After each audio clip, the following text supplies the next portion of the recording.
PBNU tanggapi awal Ramadan berpotensi berbeda. Awal Ramadan berpotensi berbeda pada tahun ini, antara Muhammadiyah dengan penetapan pemerintah. Menanggapi hal ini, Ketua Umum PBNU Kiai Haji Yahya Kholil Stakuf atau Gus Yahya menilai perbedaan ini merupakan sesuatu yang lumrah bagi umat Islam di Indonesia, termasuk warga Nahdien. Kita merasa biasa saja, perbedaan ini kan sudah lama.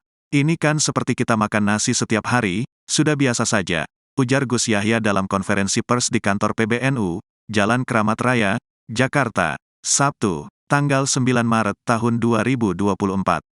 PBNU, menurut Gus Yahya, memandang perbedaan ini bukan suatu masalah yang harus dipertentangkan. Selama ini, Gus Yahya mengungkapkan tidak ada masyarakat yang saling melarang terkait penetapan puasa ini. Kita sih biasa saja enggak masalah, dan masyarakat pun tidak ada diganggu, tidak ada yang melarang, mau puasa hari ini juga tidak ada yang melarang, ungkap Gus Yahya.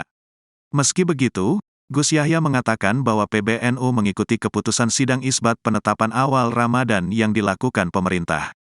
Cuma kalau pandangan dari bukan hanya PBNU tapi pandangan dari Nahdlatul Ulama dari dulu itu selalu bersandar kepada keputusan sidang isbat pemerintah, pungkas Gus Yahya.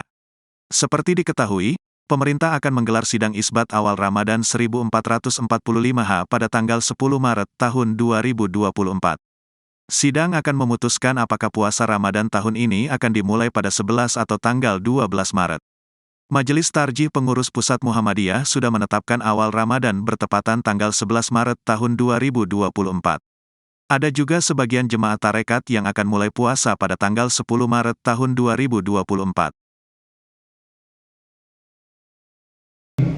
Saya atas nama Pengurus Besar Nahdlatul Ulama juga ingin menyampaikan kepada masyarakat khususnya umat Islam seluruhnya selamat menyambut Ramadan 1445